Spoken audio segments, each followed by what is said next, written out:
Europe 1. Le talent de la France bouge. Alors Inès, vous avez 30 ans, c'est ça ? 33 ans.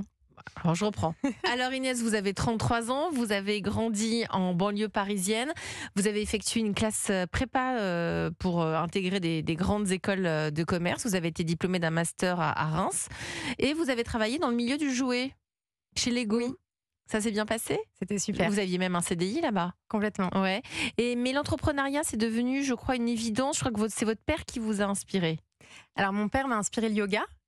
Et j'ai eu une famille où il y a Pas l'entrepreneuriat.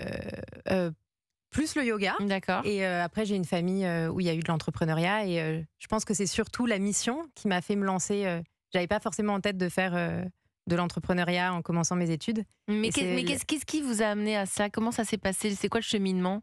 Donc j'étais en entreprise, surtout sur des postes de marketing communication. Je me suis passionnée entre-temps de yoga. J'ai vu l'impact que ça a eu, les transformations que ça a apporté sur moi. Et j'ai eu envie de transmettre ça, surtout au sein du monde de l'entreprise, parce que ça avait vraiment transformé des choses et partagé tous les bienfaits de ces pratiques. Donc vous êtes allé vous former en Inde ? Oui. Et quand vous rentrez, vous vous dites c'est bon, c'est ça qui vous a donné des ailes pour vous lancer ?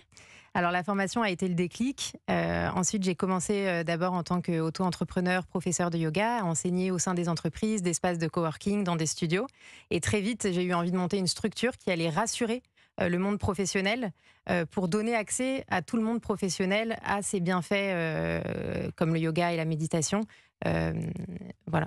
Et ben c'est parti, YoTime, c'est quoi ? Vous avez 1 minute. On vous écoute Inès. Alors, YoTime, notre mission, c'est de construire un monde plus conscient et heureux en agissant là où on va passer la majorité de notre temps et de notre vie d'ailleurs, donc au travail.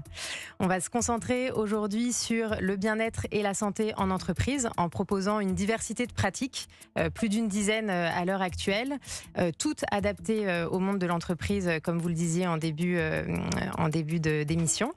Donc ça peut être du yoga sur chaise sans matériel. On peut transpirer.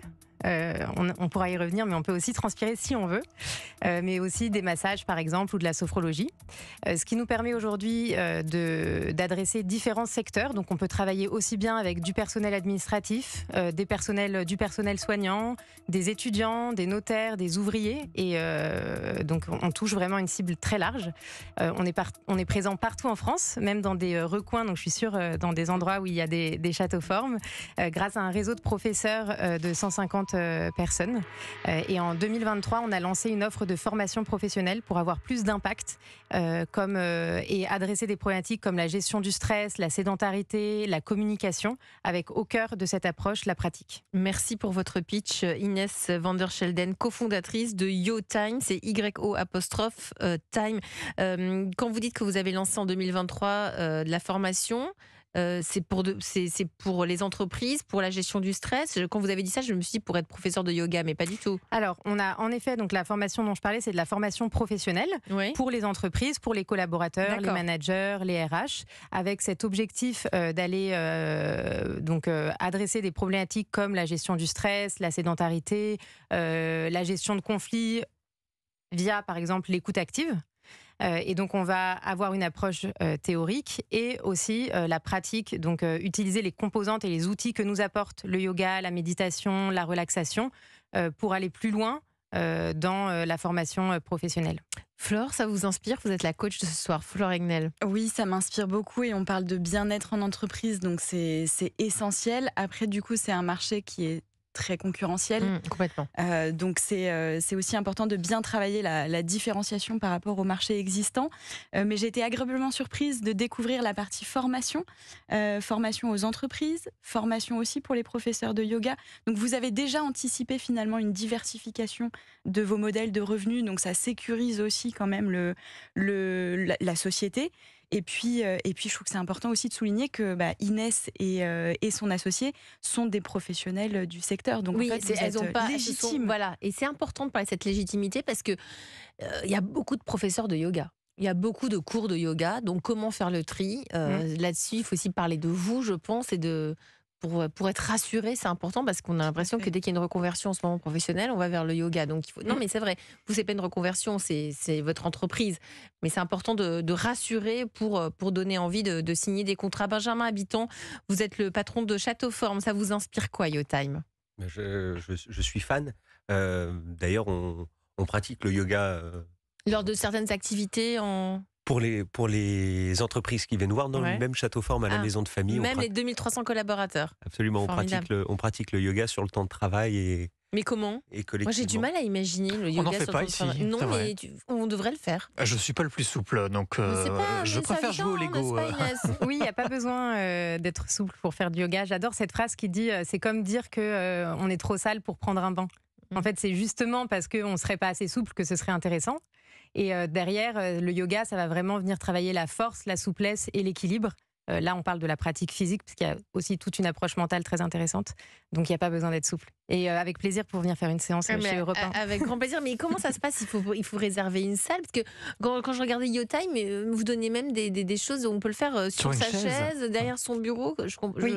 Comment est-ce possible? Alors, on a différentes pratiques, donc dès qui vont se faire dans une salle où on va plutôt pousser les tables, mettre des tapis comme matériel, simplement des tapis et une tenue de sport. Mais ce qui est très intéressant et ce qui nous permet de vraiment nous adresser à un public très varié, c'est les séances qui vont se faire en tenue de tous les jours sans matériel. Et donc en fait, on va venir faire du mouvement et de la respiration sur sa chaise. Donc ça peut être des étirements tout simples avec le haut du corps, des exercices de respiration, prendre le temps déjà de se reconnecter à son corps et venir bouger, ramener de la mobilité dans le corps. Mais ça, c'est avec un professeur ou c'est en ligne? C'est avec un professeur qui peut être soit physique. en présentiel, soit D'accord. en distanciel. On fait aussi beaucoup d'accompagnement en visio. Et on peut aussi faire des séances. Par exemple, on en a fait dans toutes les boutiques Louis Vuitton de France, donc debout, dans la boutique, pour les vendeurs. C'est Donc incroyable. sans chaise, sans tapis. Avec cette idée, en fait, le mouvement, c'est accessible, peu importe la tenue et le matériel. Benjamin Habitant, quand vous disiez que vos 2300 salariés, talents maison, comment vous les appelez? Talents. Les talents pratiquent le yoga, ça signifie que ce que vous proposez à vos clients, vous l'appliquez aussi à vos salariés?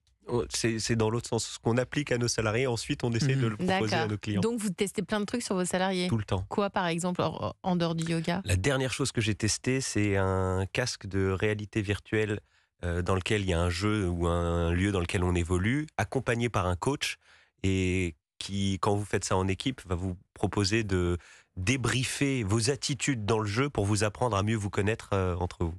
Ça donne envie, ça C'est aussi. génial. Flore, il y a du yoga chez Willa? Et bien alors justement, on en parlait juste avant l'émission hors antenne. Les fameuses Les échanges. fameuses avant. Et en fait, on s'est rendu compte qu'on se connaissait avec Inès parce c'est qu'on on avait mis en place, nous on a des locaux dans Paris et on avait mis en place des cours de yoga pour les startups qu'on accompagne. Et il se trouve qu'on travaillait avec Olibi, qui est une startup qu'on a accompagnée en 2015 ou 2016. Et Inès était professeure de yoga et venait les mercredis soirs chez Willa C'est pour drôle. faire ses cours de yoga. Un beau hasard. Un beau hasard. Ça aussi, ça crée du lien entre les collaborateurs. C'est pas forcément le fameux after work, après le travail, on va boire un verre. Faire du sport ensemble, faire une discipline, ça aussi, ça crée du lien. Vous le constatez au sein de vos séminaires, Benjamin Habitant? Absolument, ça fait partie de l'offre naturelle de Château Forme dans ces espaces verts, que les gens puissent faire du sport ensemble. Et on a ce qu'on appelle la remise des sports, ce qui est là où vous trouvez t-shirt, chaussettes, shorts, chaussures de toutes les tailles pour que vous n'ayez pas d'excuses pour ne pas faire du sport On a souvent ensemble. une excuse. J'ai oublié On mes peut faire les deux affaires. en même temps, Elisabeth. Ouais. On peut boire un verre en faisant du yoga. Ça- J'ai pas essayé, mais bon, pourquoi pas. Tiens, justement, Benjamin, je crois que vous avez trouvé d'autres concepts de séminaires proposés par des entreprises. Oui, vous avez l'entreprise Ciel-Mont-Radis, donc référence à une célèbre émission, donc qui propose de faire des potagers dans des bureaux, donc dans des petites jardinières de la taille d'un petit bureau. Donc l'objectif, c'est de fédérer les équipes en team building, mais également tout le reste de l'année, puisque chaque salarié peut, dès qu'il a un moment, bien s'occuper de son petit espace vert. Et puis alors, si vous en avez marre de la cantine, alors là, je pense que je m'adresse à beaucoup de Français, Ouais. vous avez la Belle Assiette qui propose de faire venir dans l'entreprise un chef pour cuisiner ensemble. Il faut du temps. Il faut 1 à 2 heures. Oh, pour manger, on le prend ce Ouais, temps. voilà. Voilà, vous avez c'est raison. bien. Donc on passe un beau moment entre collègues et puis ensuite on partage un bon repas. Ça fait ça aussi, c'est inspirant. Benjamin Habitant, quelles sont les demandes qui reviennent fréquemment? Au-delà du bel endroit, des chambres, de l'hospitalité, de la bonne nourriture, des produits locaux, est-ce que vous avez des demandes particulières depuis quelques années? L'hybridation des meetings, évidemment, des réunions. C'est-à-dire, on fait des réunions pas dans des lieux Avant, formels? tout le monde venait en présentiel. Aujourd'hui, même si la plupart des gens sont là, il va falloir une retransmission. Donc ça a été une évolution des besoins. Mais les besoins de faire des choses qui ont du sens. Ça revient systématiquement. Et faire du sport collectivement, c'est bien, mais aller à la cueillette pour soutenir une ferme ou toutes les activités qu'on va pouvoir mettre en place, où en fait... On va faire quelque chose collectivement Exactement. qui va avoir une utilité pour la société. Ça vous parle, ça Flore? Ah bah complètement, parce que nous, chez Willa, l'humain est au centre de tout, donc ça parle. Et même, il y a ce côté de rencontre et d'échange collectif, mais il y a, par une pratique du sport, par exemple, on sait qu'on sécrète des hormones, donc en fait, il y a un cercle vertueux pour le bien-être de la personne. Je reviens à vous, Inès van der Schelden. Vous êtes la cofondatrice de YoTime. Aujourd'hui, vous travaillez avec plus de 500 entreprises, c'est ça? Depuis le début, en effet, et à peu près 200 par an. 200 par an. Vous êtes combien dans l'entreprise? On est 4 à gérer les fonctions cœur, et ensuite on travaille avec 150 professeurs Partenaires. experts. Professeur expert. Vous avez des besoins, c'est aussi pour cela que vous êtes dans La France Bouge. Flore Hegnel est à vos côtés pour vous donner de précieux conseils. Mais avant, on va écouter Christopher Cross, Ride Like the Wind sur Europe 1. Europe 1, la France bouge. Elisabeth Assayag. Et elle bouge, cette France, c'est sur Europe 1 du lundi au jeudi de 20h à 21h. Ce soir, gros plan sur le bien-être au travail. Être heureux au travail rendrait 6 fois moins d'employés absents et 55% d'entre eux plus créatifs. Il faut donc miser sur des stratégies qui tirent leur source du bien-être au travail.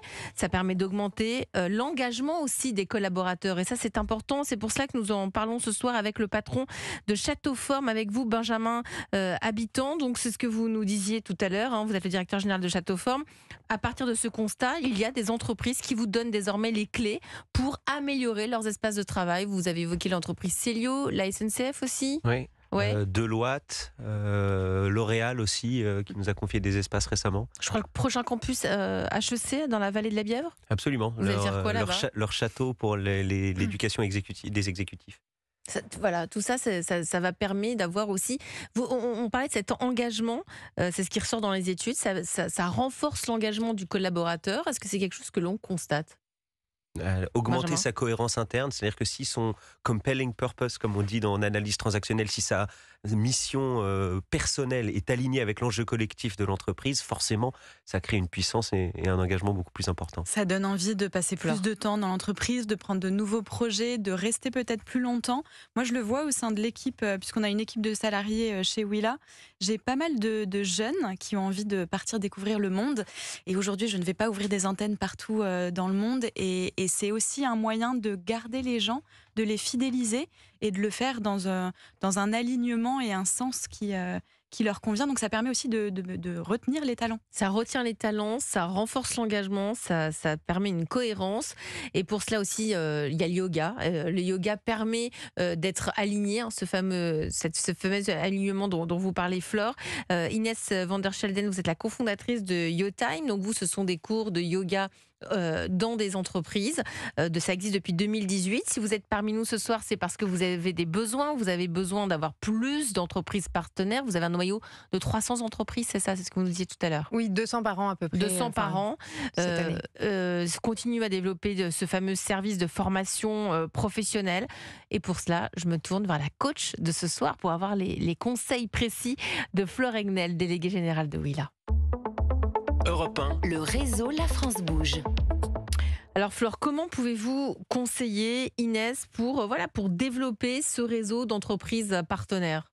Alors déjà, ce à quoi j'ai pensé en tout cas spontanément, c'est de développer un réseau de prescripteurs. Alors je sais, aujourd'hui vous m'aviez dit que vous travaillez déjà avec des agences événementielles, Oui. mais ça pourrait être intéressant d'avoir des prescripteurs, peut-être des choses à faire avec Château Forme. C'est-à-dire des prescripteurs des... Ça pourrait être, par exemple, nous on accompagne CocoMind, qui est une jeune start-up et dont l'objectif est de mettre en relation les entreprises avec des solutions liées au bien-être. Donc YoTime pourrait être une solution référencée sur la plateforme, et ce qui permet de dégager du temps à l'équipe commerciale de YoTime et de démultiplier finalement les contrats et les opérations avec les entreprises. C'est pas mal, c'est bien ça. C'est Très intéressant, C'est oui. une bonne piste. Après, Oui. pardon, je voulais rebondir Bien sûr. aussi sur peut-être une démultiplication des acteurs et des perspectives. On a les Jeux Olympiques cette année, donc il y a une grande volonté du gouvernement aussi d'accentuer sur la pratique sportive. Il y a peut-être des choses à creuser. Je ne sais pas si vous échangez avec le gouvernement ou avec la ville de Paris. Alors nous, on a déjà travaillé avec la fonction publique et des ministères, notamment le ministère de l'économie. On a en effet prévu de communiquer autour des Jeux Olympiques et notamment de profiter de ça pour sensibiliser encore plus sur l'importance du mouvement et surtout pour sensibiliser sur la sédentarité dont on est tous impactés par la sédentarité. C'est le fait de rester 7 heures assis par jour, qu'on soit assis sur sa chaise dans les transports ou sur son canapé. Et ça a des impacts très importants. Aujourd'hui, on dit sitting is the new smoking. C'est le mal du siècle. Ah oui, voilà. Il y a plus de conséquences sur la santé que la cigarette au niveau mondial. Donc nous, on veut sensibiliser sur le mouvement avec des pratiques qui vont être accessibles, adaptées à l'entreprise, peu importe le secteur, le public. Et donc en effet, les JO, ça va être quelque chose de très intéressant pour sensibiliser. Benjamin Habiton, donc est-ce que vous pourriez peut-être, moi je suis là pour ça, faire tendre la main aussi à Inès pour YoTime? Mais absolument, Inès, Non. il faut qu'on se voie. Il y a plein de choses qu'on pourrait faire ensemble, notamment à Avec plaisir. travers une entreprise prescriptrice qui fait partie du groupe Château Forme et aussi pour proposer vos services à nos clients. On est intervenu dans des châteaux formes à Paris, à côté de République, mais en fait c'était le client EDF qui qui avait prévu l'animation avec YoTime, et donc on était au sein de votre maison. Il y a des Mais avec maisons plaisir, en plein cœur de Paris. Moi j'imagine des châteaux dans la campagne. En fait, on s'est toujours développé suite à nos clients et nos clients nous ont dit c'est sympa vos châteaux, mais quand on a des réunions à faire à la journée, on aimerait bien retrouver votre ambiance dans Paris, donc on a ouvert une dizaine de maisons dans Paris. Très bien, et ça s'appelle comment? Château Forme. Château Forme aussi. Et c'est quoi? puis, C'est dans des appartements, dans des on a des hôtels immeubles? particuliers dans lesquels on arrive à créer quand même un sentiment un peu spécial et dans lequel on fait reçoit, mais on a aussi des lieux événementiels à Paris comme la Salle Wagram ou les Docks de Paris. Ah oui, donc il y a pas mal d'endroits où on n'est pas obligé de mobiliser une équipe pendant 24-48 heures. Ça peut durer le temps d'une demi-journée Ouais, et ça ressoude les liens. Flore, au niveau du carnet d'adresses, vous pouvez peut-être la mettre en relation avec... Notamment avec des startups qu'on a accompagnées. Alors j'avais en tête Olibi, mais du coup Inès connaît très bien Gaëlle, la c'est très fondatrice bien. d'Olibi. Mais sinon, nous on accompagne 150 startups par an sur tous les secteurs d'activité, et je pense à plusieurs noms d'entreprises avec qui je pourrais vous mettre en relation pour échanger sur vos enjeux, vos problématiques, et avec lesquelles vous pourriez imaginer co-construire une offre pour, encore une fois, vous rendre plus visible auprès d'entreprises. Avec plaisir pour en Voilà, parler. mission accomplie.